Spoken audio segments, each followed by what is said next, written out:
Hi everybody, this is Brian Mann from Ford Expedition. I hope everybody's staying healthy and safe, and I hope you all are keeping your families safe as well. Right now I'm standing in the Loess Hills State Forest, just about 2 miles northeast of the town of Little Sioux, Iowa, and just south of a local attraction called Murray Hill. Some of you local folks may know exactly where I'm standing. But for those of you that don't, I just want to talk a little bit about the history that took place here. This place behind me, not on the river bottom there a little bit, has some history. And the history I want to talk to you about is a man by the name of Charles Larpenteur. He settled here in the mid-1850s, and he brought with him his second wife at that time, an Assiniboine Indian wife named Makes Cloud. And I'm going to talk a little bit more about, a little later, about an event that took place here in the winter of 1853 and 1854. But before I get into that, let me give you a little backstory about Charles Larpenteur, where he was born, where he wandered, and how he came to arrive in this part of the country, which is now the northwest corner of Harrison County, Iowa.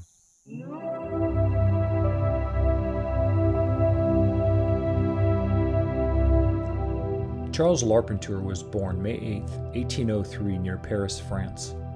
After the Battle of Waterloo, around the year 1818, Charles's father boarded a ship and sailed to America with his family and settled in Baltimore, Maryland.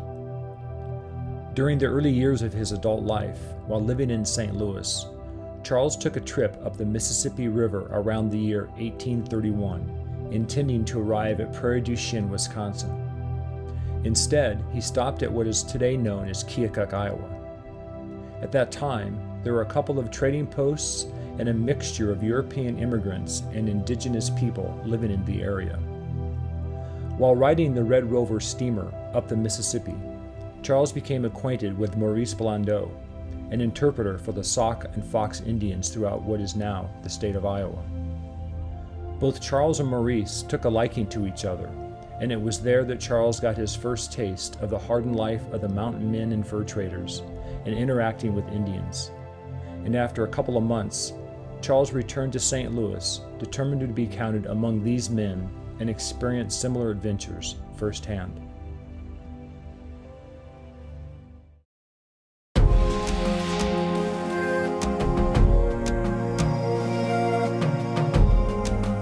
In the spring of 1833, Charles signed an 18-month contract with the Rocky Mountain Fur Company for $296.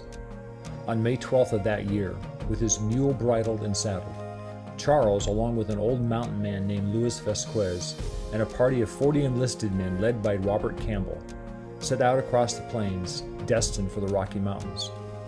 That was the beginning of his career as a fur trader and living among the Great Plains Indians on the upper Missouri River. Towards the end of his life, Charles captured his adventures and everyday challenges in his memoirs, which he titled 40 Years of Fur Trader on the Upper Missouri.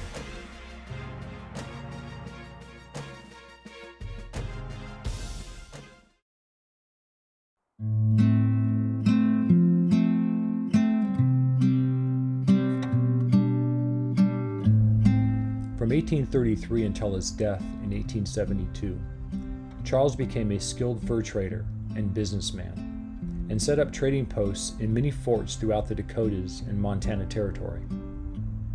Charles's first experience trading with Indians took place at Fort William, about 2.5 miles from Fort Union, which is near present-day Williston, North Dakota.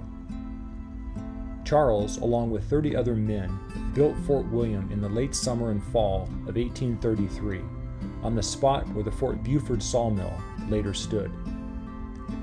Fort Union, known as Big Fort by the Assiniboine Indian chief Gaucher, was Charles's most notable trading post and where he spent his early years as a fur trader, and then again towards the end of his life. Charles started out as a clerk working for Mr. Kenneth McKenzie. His first duties consisted of ensuring the fort gates were open in the morning and locked at night, plus ensuring tools and harnesses were kept in order and in their proper places at day's end, and lending a hand elsewhere as needed.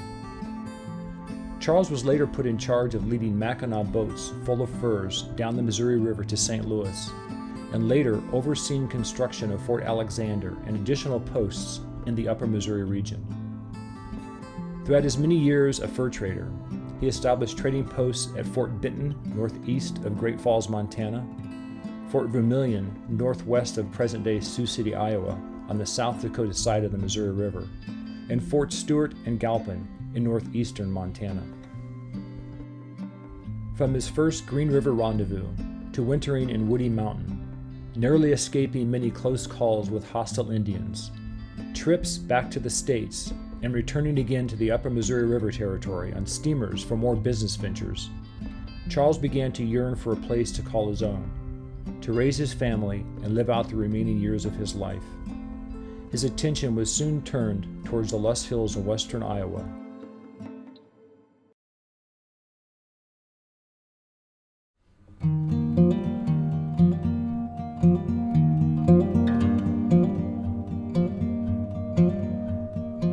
In 1851, while Charles was living at Fort Vermilion with his family, he heard of good and cheap land claims on the Little Sioux River in what is now western Iowa. Charles then took his family by steamboat to Sergeant Bluff, Iowa, from where he planned to stage his departure from the Missouri River and venture across country to his intended new land claim. Charles sent his clerk to inspect a specific land claim he learned of that, by description, appeared to suit his needs for a place to settle with his family and to farm.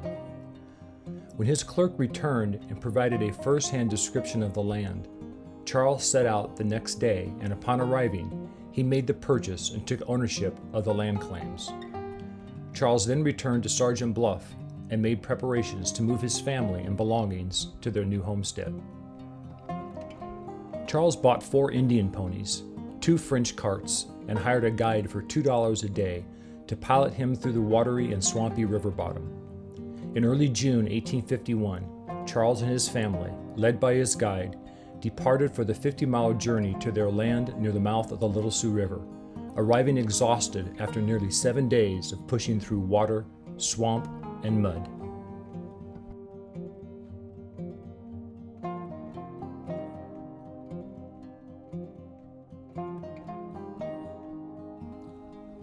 For centuries, the Little Sioux River, known by the Sioux Indians as the Stone River, flowed freely down the river valley, taking the path of least resistance as it wound its way through the bottom soil to join up with the Missouri River.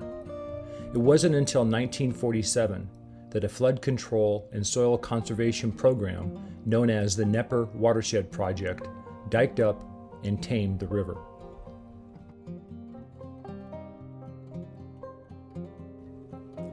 These old maps from 1884 and 1922 both show where the Little Sioux River once flowed. In comparison to a present-day satellite image, you can still see evidence of the old riverbed. Charles's cabin is believed to have stood somewhere near the red dot marker on the present-day satellite map image.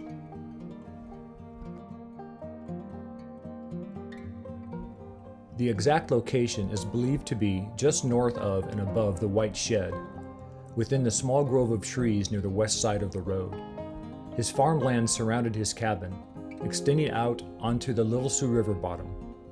And it is believed that Charles constructed a bridge over the Little Sioux River here, where the present-day gravel road crosses over the old riverbed. This bridge was no doubt used by Charles on his later journeys to and from the upper Missouri Territory.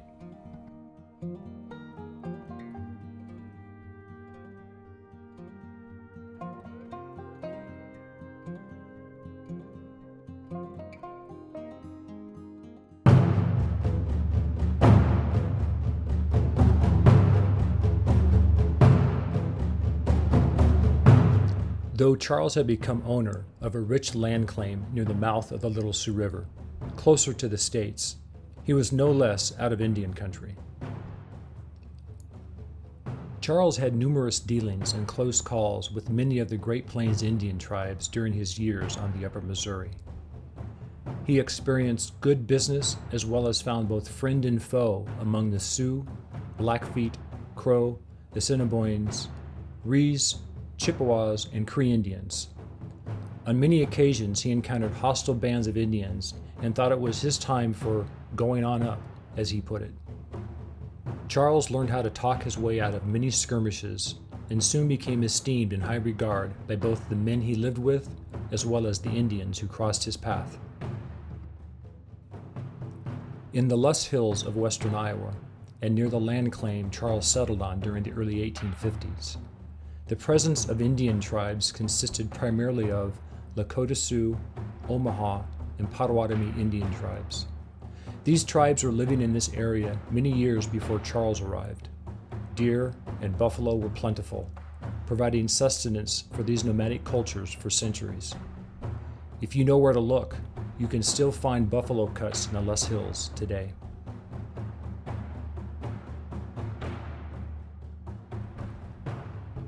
The Omaha, pronounced Maha, and Potawatomi had formed an alliance years earlier to fight and defend against their mutual enemy, the Sioux. After the Battle of Smith Lake in the mid-1840s between the Omaha Potawatomi tribes and the Sioux, in which the Sioux were defeated badly, the Sioux forever relinquished all claim to the right bank of the Little Sioux River. Thus, they were compelled to stay and hunt north and west of the river, and the Omaha and Potawatomi tribes would live and hunt south and east of the Little Sioux River. But on several occasions, the Sioux would venture across the river to hunt or raid and attack the Maha villages.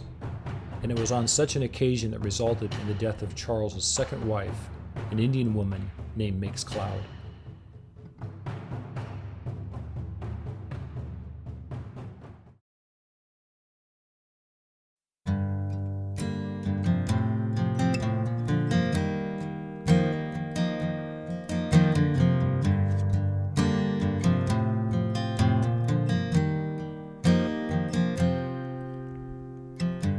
Though Charles had finally found a place to settle and call home, he was often called upon by the American Fur Company to return to the forts on the upper Missouri River to manage general business affairs and oversee trading that continued to occur between the fur trappers and the Great Plains Indians.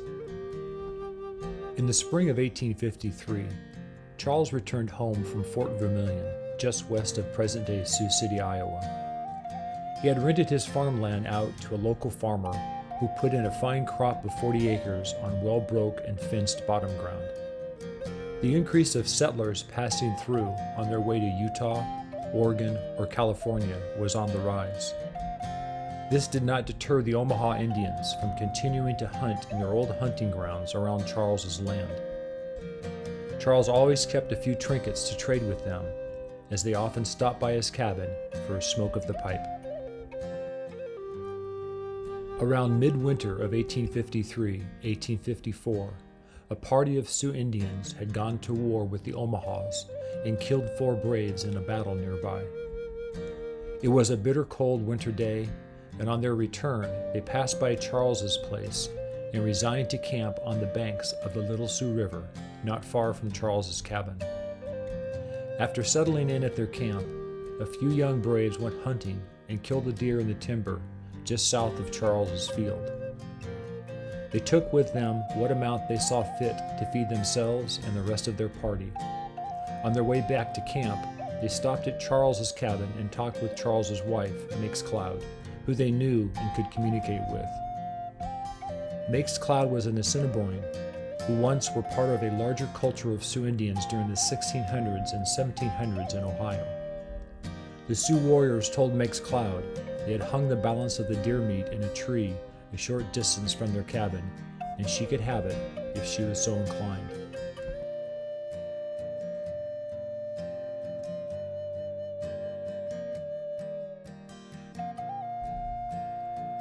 Early the next morning, the band of Sioux departed the area and headed back north. Around midday, once the weather lifted some, Makes Cloud said to Charles she was going after the meat. Charles said, "Do as you please." At that time, Charles had engaged the services of a couple hired hands to help him build a bridge across the Little Sioux River. While Charles was alone at his cabin, his hired hands out of sight in some timber cutting down trees for the bridge, and Makes Cloud was in the timber south of their fields searching for the deer meat, a party of 6 Omahas approached his cabin. From their appearance, Charles soon learned they were in pursuit of the Sioux war party, and were alarmed by his wife, Makes Cloud. Though they knew her well, they knew she was also a Assiniboine and therefore belonged among their Sioux enemies, as they spoke the same language. Charles did his best to induce the Omaha warriors to stay long enough for Mixcloud to return home and near his protection. The Omahas were in a hurry, and as they stepped away, Mixcloud appeared out of the timber about 300 yards south of the cabin. Mixcloud had her 18-year-old daughter with her, and when she saw the Omahas approaching them, she said, "My daughter, we are lost." She knew their customs and rightly concluded her time had come. Upon meeting her, they shook her hand, and then the next thing Charles heard was the report of a rifle. They shot Mixcloud through the heart, and she dropped dead in an instant. One of the Omaha warriors wanted to also kill her daughter, but another said, "We have killed her mother. That is sufficient." The Omaha warriors ran off soon after and disappeared, back on their pursuit of the Sioux war party. I have often wondered where Charles buried Mixcloud. I frequently return to the beautiful Loess Hills near Little Sioux and climb up the highest ridge lines to gaze out across the Missouri River bottom from atop the highest point and wonder if she's close by.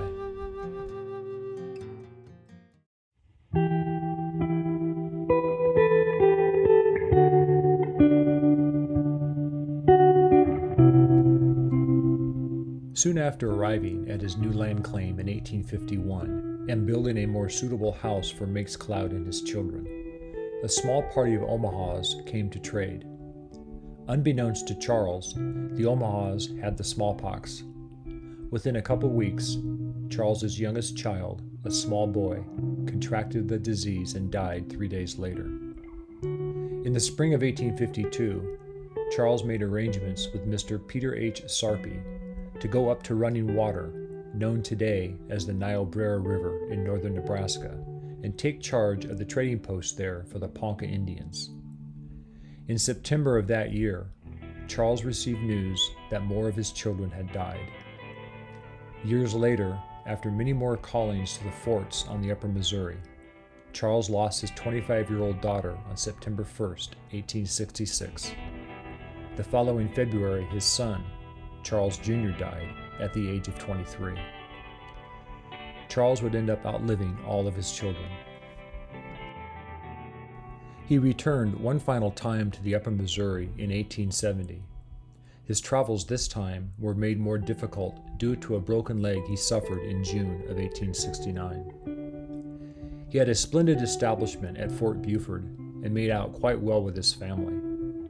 The progressive expanse of both business and politics finally caught up with Charles.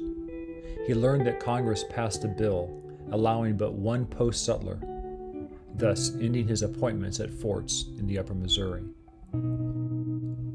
Charles would lose another daughter in February 1871, and on the 14th of May, Charles and his family headed back to their farm near the Little Sioux River for good.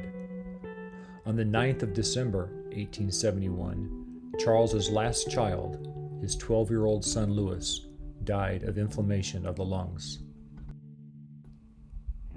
Charles closed out his memoirs, 40 Years a Fur Trader in the Upper Missouri, with the following.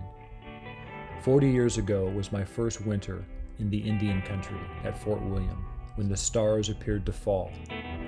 That my lucky star fell is plainly to be seen in this narrative. Whether there are any such stars may be a question, but there is not question of my being out of luck.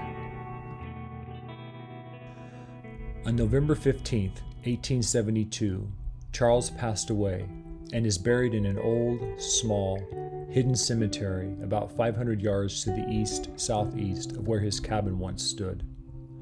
Since the time Charles and his family walked the land nearby, the homestead and cemetery have been known as Fontainebleau, a name given by Charles in reference to the small town he was born in near Paris, France.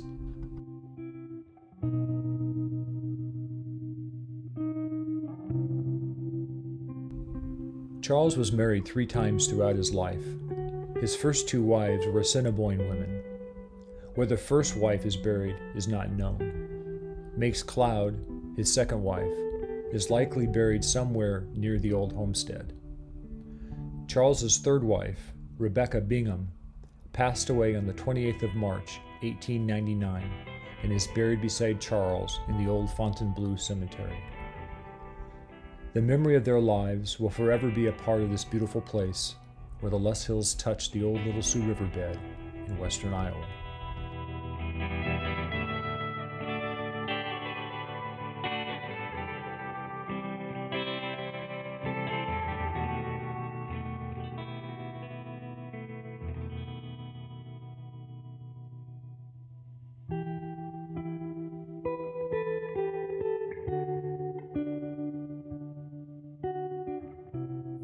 Well, I'm going to call that a wrap. I hope that you enjoyed this little history lesson about the man named Charles Larpenteur, the old fur trader, and his Assiniboine Indian wife, Mix Cloud, and the beautiful country that you'll find here in the Loess Hills of western Iowa. So if you found this video interesting and you really did like it, please click that like button and subscribe to my YouTube channel, Forward Expedition. That's 4WD Expedition. Until next time, I'll talk to you later, folks. Bye.